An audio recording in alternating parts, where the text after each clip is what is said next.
Hey guys, welcome back to the musical. My name is Cole. Now tonight I am so excited to talk about this album. It's one of my favorite albums of all time, hands down. It's Warehouse Songs and Stories by Husker from 1987. It's a 20-track long double album. And the first half of this album is just unbelievably good. Oh my goodness, it brings me to tears. The second half, while very good, can't compete with the first, I would say. But the whole thing is definitely a must listen. I think it's a masterpiece. So I'm very excited to talk about it with you guys. So let's dive in with the epic opening track, track 1, which is called These Important Years.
Yeah, I mean, he's going deep here. It definitely applies very heavily to this generation in the sense that, like, this generation is all about instant gratification, right? We're all about the social media thing with Instagram and Twitter and TikTok and all that kind of stuff.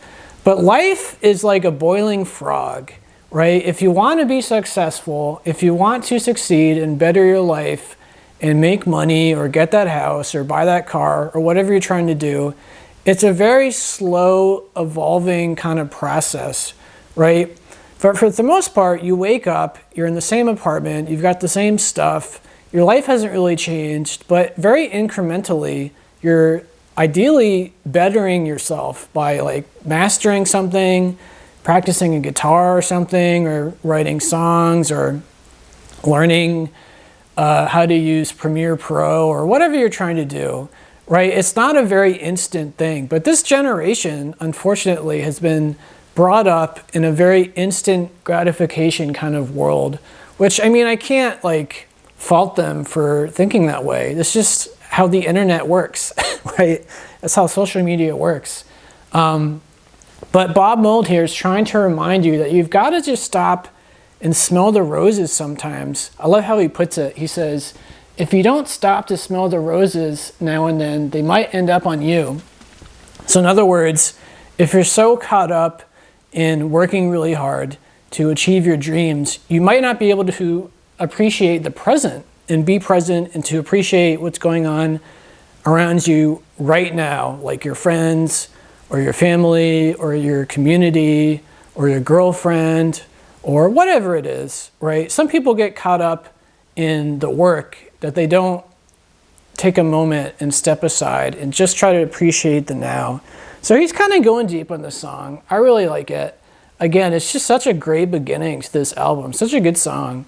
But anyways, let's move on to my favorite track, track 2, which is called Charity, Chastity, Prudence, and Hope.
So first of all, the guitars on this song are just absolutely phenomenal. I mean, oh my God, this is one of my favorite songs that I've ever heard personally.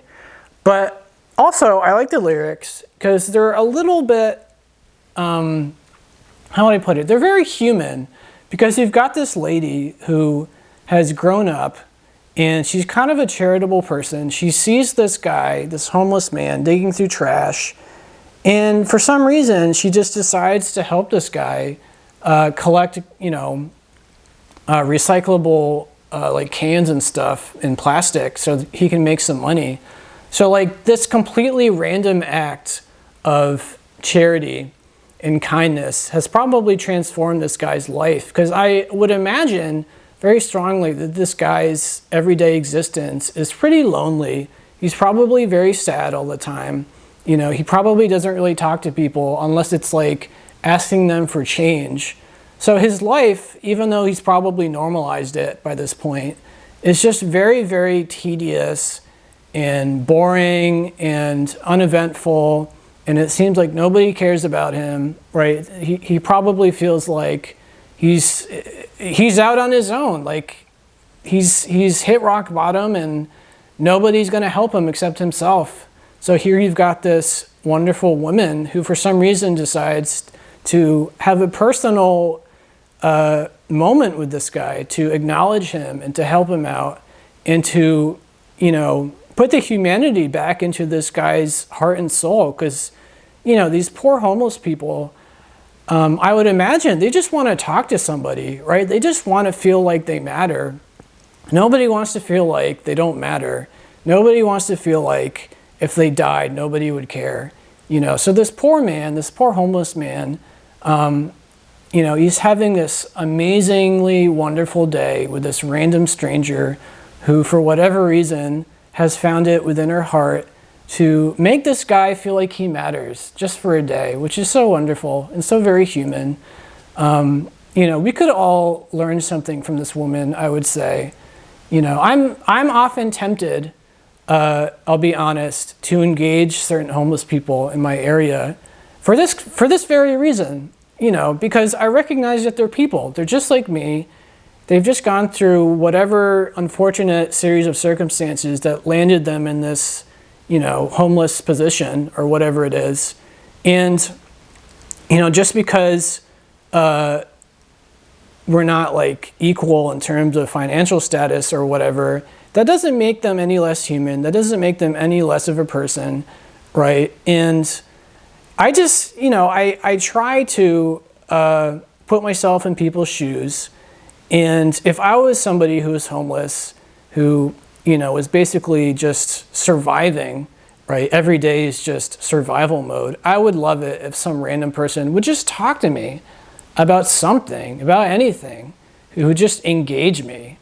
So anyway, that was kind of like a long little thing for this song, but it makes me think of all these things, which I really appreciate. The world would be so much nicer if people were more like this woman. But anyways, so that's Charity, Chastity, Prudence, and Hope. I really love this song. But let's move on to track number 3, which is called Standing in the Rain. Looking outside my window, all I see is gray. I'm watching the clouds roll by every day. And we make a reservation to say that we are the same. I say I might be a little late. Well, I pull it together and brush my teeth and comb my hair. I stop to think and I can see you there. I think of the times you waited just for me to care. I care about you. Checking the clock inside. Oh man, I can definitely relate to what's going on here, because I apply it to my own personal experience in the past where I had a hard time suffering from depression, especially in the wintertime. And I was with a girlfriend, my ex-girlfriend, who loved me, but I just had no energy or motivation to keep the romance going, to really put any kind of like good, positive energy into the relationship, right? As he's talking about in the song, he's just staring outside and everything's all gray, and he just sees the clouds roll on by. Just time is just passing for him, and nothing's really happening, right? He's just totally unmotivated.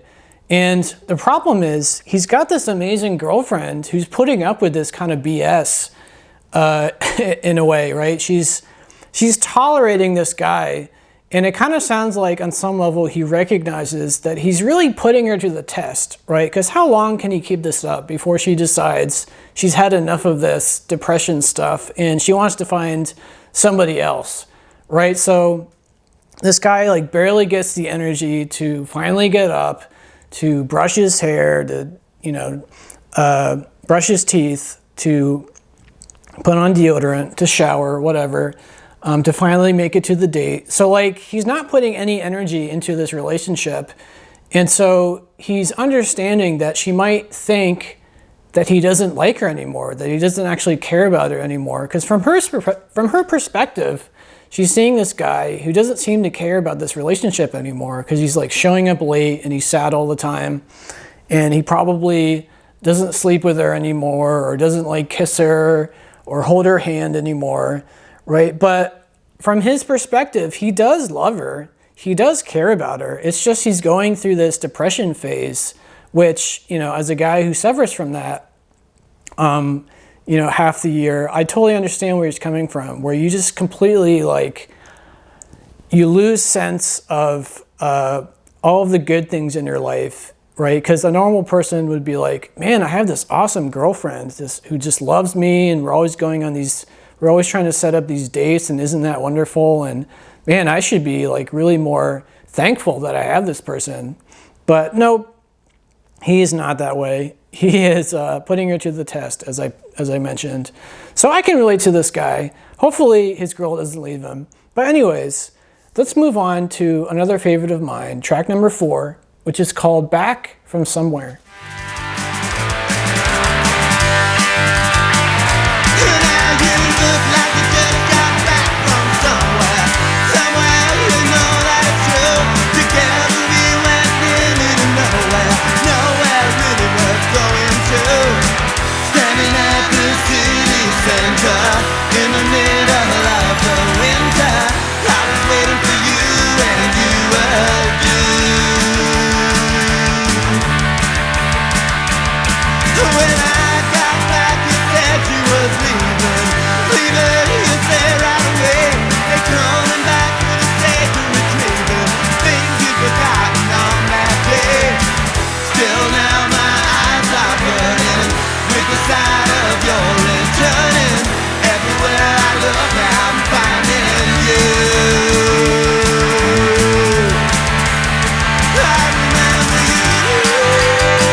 Oh my God, that note he hits on I Remember You is just so legendary. It just hits me every time. But I also really like where he's going with the lyrics, because usually when we think about having like a crush on somebody and imagining being with somebody, we don't think about the reality of the aftermath. The aftermath being like, okay, now they're dating you. Okay, now we've been dating for a year. Okay, now we've been dating for 2 years. So now he's been hit with the reality that he's not actually going anywhere with this relationship with this person, right? They just totally stagnated. He's not proposing to her. He's not suggesting they move in together maybe. He's not suggesting they have a kid. Maybe he's not really doing anything with his career. He's just completely stagnated in his life. And this woman has just completely had it up to here with that and decided that this guy has just completely wasted her time and possibly years of her time, which is totally like a very possible situation. I mean, I've certainly been there in the past where you could argue I wasted a couple of my exes' time because I didn't, propose to them in a reasonable amount of time or whatever. So I really appreciate the fact that, it's talking about the reality of relationships in the sense that it's not just, oh, you got to find someone who will love you. It's okay, but you also have to put work into the relationship. You can't just have someone say they love you and then decide that you don't need to do anything else. They're like, okay, they're never going to leave you, right? They'll definitely leave you if you put them to the test, right? And I mean, on the last track, the guy was putting her to the test in a different sort of way. So you're always running the risk that your partner will decide that this is totally bullshit, that you're just stringing them along, essentially, that they're never going to get anywhere with you. That, you know, even though they might love you, like they might care about you, there's the line that you draw eventually, right? There's the straw that breaks the camel's back eventually, where even though you still love that person, you know, you recognize that it's not a good situation and you got to get the heck out of there. So this woman finally got to that point where she's like, screw this guy. This is a complete waste of my time. Like, he's a fun guy. He's cute.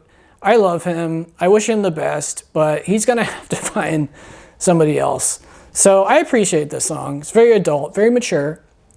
But anyways, let's move on to track number 5, which is called Ice Cold Ice.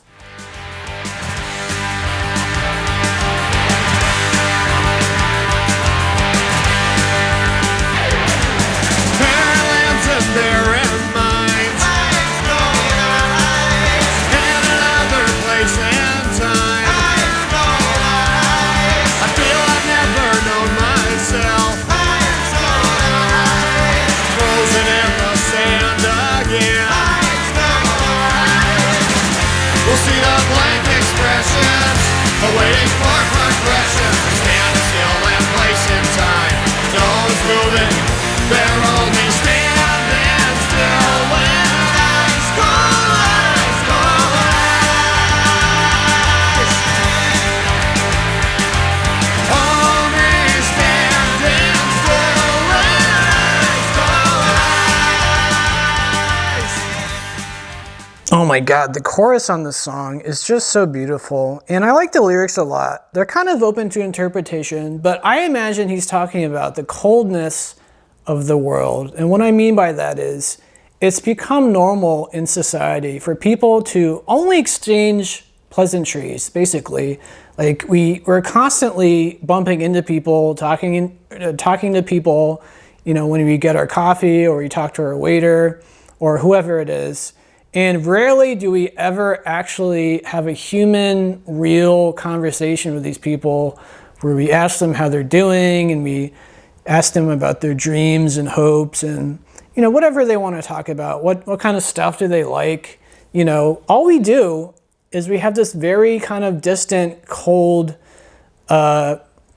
reaction to the world where we don't want to let people in on our lives because we don't want to expose ourselves, you could say.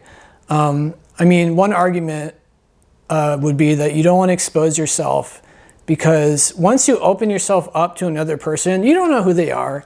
They could be a total creep. And once you let them into your life, once they like know your name and they know a little bit about you or they know where you live maybe, you know, now they feel a bit of ownership when it comes to you in the sense that like now they think that you're a part of their life.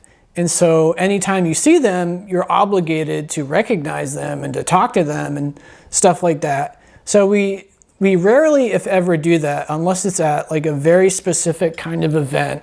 You know, maybe we're going to like a board game night or we're going to a party. We're going to something where it's, you know, socially acceptable to talk to people a little bit more deeply.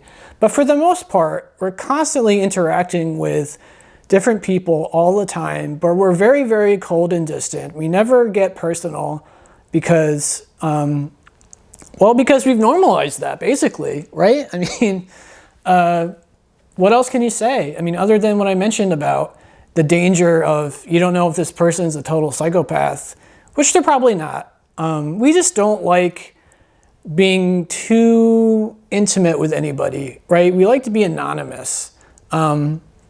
And being anonymous is definitely a plus sometimes, I will admit. You know, sometimes it is nice to just like go to a coffee shop and just sit there and nobody knows you and no one's going to bother you and you can just do whatever you want. And I mean, that's, you know, that's fine too. But anyways, so I appreciate what he's trying to get at here, where maybe there must be an alternative way that we can approach the world an alternative way where we can approach socializing, where we can be more open with each other, we can be more honest with each other, where we don't have to keep bottling our feelings in all the time and pretending like we're fine, with our stupid pleasantries and stuff like that. So I appreciate what he's getting at a little bit here. But anyways, let's move on to track number 7, which is another favorite. It's called Could You Be the One? Well, could you be the one they talk about? Well, hiding inside behind another door. Well, is it all the happiness you want? Just wanting a feeling better anymore. It doesn't mean that much to me sometimes. I don't mean that much to you. And I don't even know what I'm hiding for. And I don't even know what I'm hiding for. I don't even know what I'm hiding for. I'm hiding inside. I'm crying inside. Well, could you be the one they talk about? Well, life is a game that only you can make. Well, maybe I'm about to throw it out. I've given it all, that's all that I can take. It doesn't mean that much to me sometimes. I don't mean that much to you. And I don't even know what I'm hiding for. And I don't even know what I'm dying for. I don't even know. Well, could you be the one? Could you be the one? Could you be the one? So I actually learned very recently that Bob Mould is homosexual, which completely changes how I interpret this song, because Could You Be the One for me is now about him deciding whether or not he wants to be openly gay. Because it sounds like his friends and family all recognize that he's probably gay, maybe by who he hangs out with or how he interacts with people, or something he does kind of like is a signal to a lot of people that I think Bob Mould is gay, but he doesn't want to admit it himself. He's like, could you be the one everyone's talking about? He's not sure how comfortable he is with being just honest about who he is. And of course, remember, it's 1987. It's the height of the AIDS epidemic, I believe. So, the AIDS thing was called the gay disease, very unfortunately back then. I mean, that was a travesty. But, back then, things were a lot different. So it wasn't exactly like the most ideal decision to make to come out as being gay. I mean, he's from the Midwest, I believe. I don't know what they're like, what they were like with gay people back in 1987. So, I mean, it's definitely a big decision for somebody to make, for someone to decide on being true to themselves with the risk that people will treat them differently. So I really appreciate that I know this fact about him now, because it totally transformed this song for me lyrically. So I definitely appreciate it a lot more, because at first I kind of interpreted this song as maybe he's bipolar and the person he's talking about is like the manic side of him, where maybe,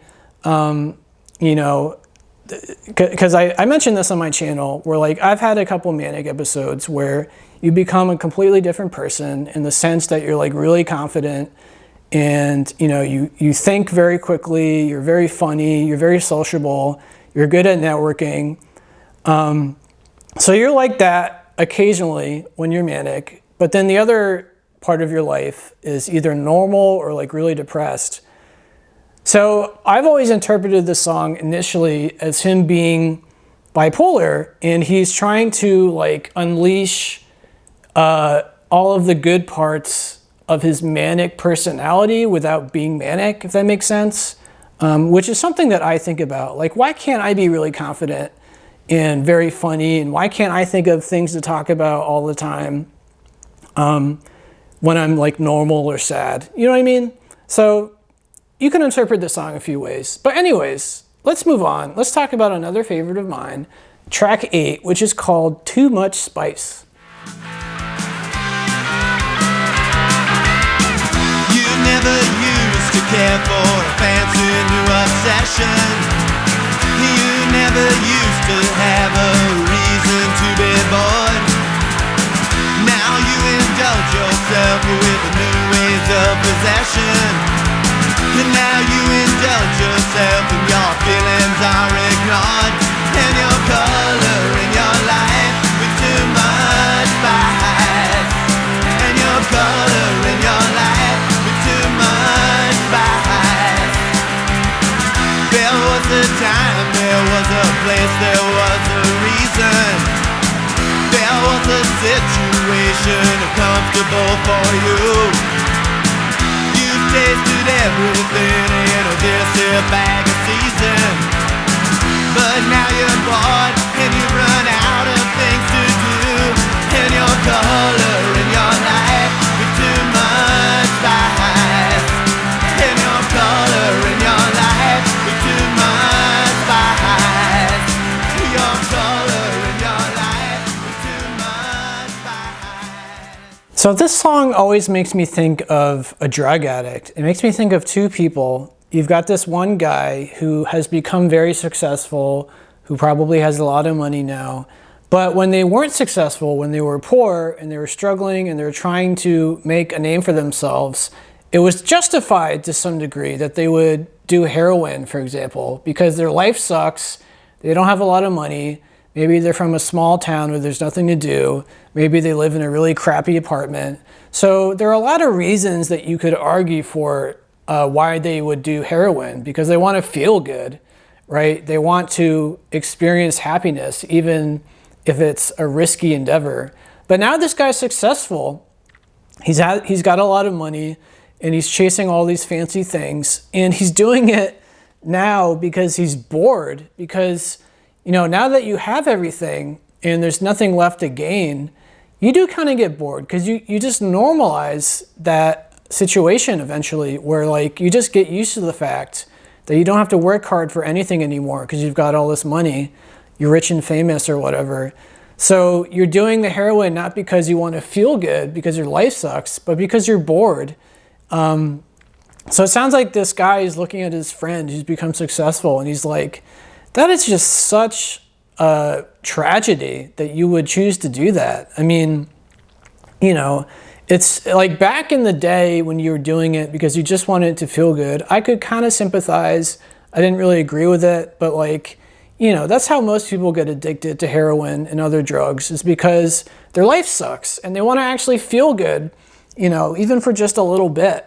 So it makes sense. But now this guy is just completely, you know, he doesn't know what to do with his life anymore. Now that he's achieved all the things he's wanted to achieve, his life has become kind of meaningless.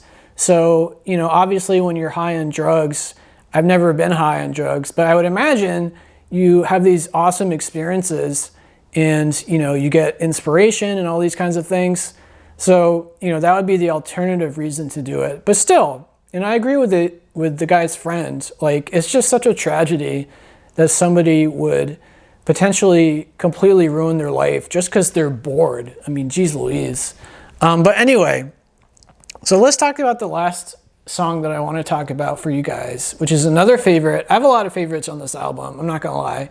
It's called Friend, You've Got to Fall.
So this song is actually kind of funny to me because I can relate to it in my own life, because it makes me think about this guy that I know, who I won't name, who basically got away with doing a lot of shit without having any repercussions. Like, he was constantly cheating on his girlfriends. He was constantly getting drunk all the time and partying. He was trying out drugs. And of course, he never became an alcoholic. He never became a drug addict.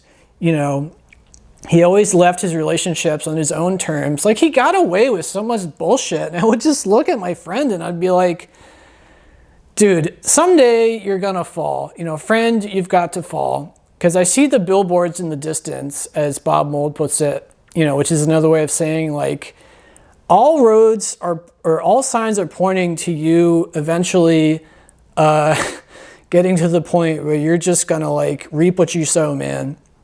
But of course, for my friend, it never happened. So I imagine Bob Mould is kind of frustrated that his life might be kind of boring, I would imagine.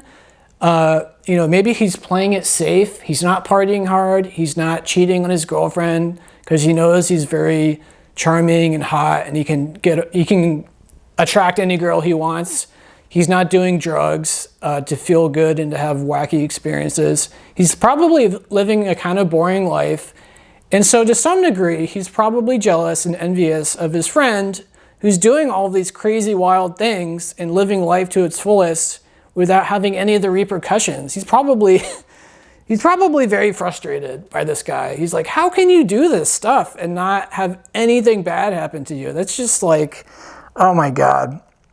So yeah, my friend was exactly like that. But now he's getting married, and he's getting married to this wonderful girl. So life worked out for him somehow. I mean, obviously I wish him well, but it is kind of frustrating too, from my own experience with my own friend.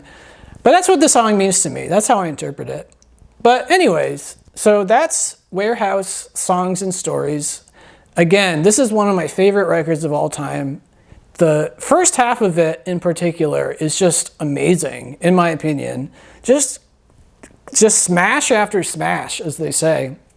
Now the second half, because it's 20 songs long, the second half is very good. You know, there's a few really good songs in particular.